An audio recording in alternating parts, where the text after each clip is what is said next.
ओम नमो नारायण। आप सभी को कार्तिक मास की बहुत बहुत शुभकामनाएं। आज कार्तिक मास की कथा का 12वां दिन है। आज हम आपके लिए लेकर आए हैं कार्तिक मास की कथा का 12वां अध्याय। यह कथा सुनकर राजा पृथु कहने लगे कि हे नारद जी, आपने कार्तिक महात्म्य का बड़ा उत्तम फल कहा।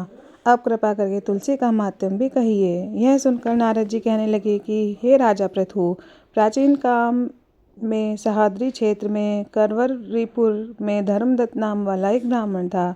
वह बड़ा ब्रह्मज्ञानी, धर्मात्मा तथा ओम नमो भगवते वासुदेवाय इस मंत्र का जप करने वाला तथा अतिथि सेवक था।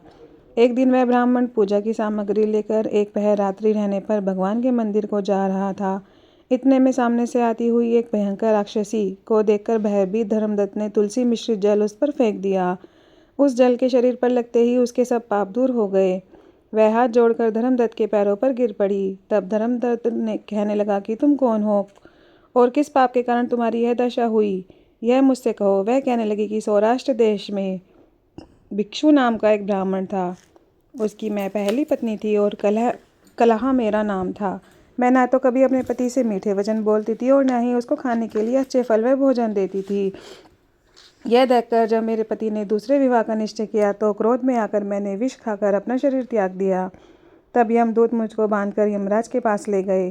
तत्पश्चात यमराज को चित्रगुप्त मेरे अच्छे तथा बुरे कर्मों को बतलाते हुए बोले कि महाराज, इसने आत्महत्या की है, इसलिए इसे योनि में जाए। सो महाराज, मैं 500 वर्ष से इस योनि में फिर रही थी कि भूख और प्यास से दुखी होकर घूमते फिरते अब आप मिल गए, जो आपके तुलसी मिश्रित जल से मेरे सब पाप नष्ट हो गए। तब धर्मदत्त कहने लगा कि तुमको देखकर मैं अति दुखित हुआ हूँ। तीर्थ व्रत दान वह कार्य प्रेत योनि में नहीं हो सकते। तुम्हारे पाप अधिक और पुण्य बहुत कम है। हमने सारी आयु में जितना कार्तिक व्रत किया है उसमें से आधा पुण्य तुमको दिया, जिससे तुम उत्तम गति को प्राप्त हो जाओ। तब ब्राह्मण ने ज्यों ही तुलसी मिश्रित जल से उसका अभिषेक किया और नमो भगवते वासुदेवाय नमः का मंत्र पढ़ा, वह कलहा प्रेत योनि से मुक्त होकर अग्नि के समान दिव्य देह धारण करके लक्ष्मी के समान रूपी हो गई। तत्पश्चात उसने ब्राह्मण को नमस्कार किया और बड़ी प्रसन्नता पूर्वक बोली, भगवान, पाप रूपी समुद्र में डूबती हुई मुझको आपने नौका रूप होकर बचा लिया।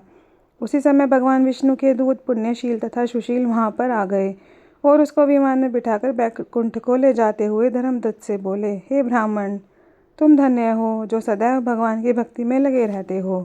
तुम्हारे कार्तिक के आदि पुण्य के प्रताप से ही इसको मुक्ति प्राप्त हुई है। हे विप्र, कालांतर में तुम भी राजा के कुल में उत्पन्न होकर बैकुंठ को प्राप्त होंगे। बोलो जय जय श्री राधे। 12वां अध्याय समाप्त।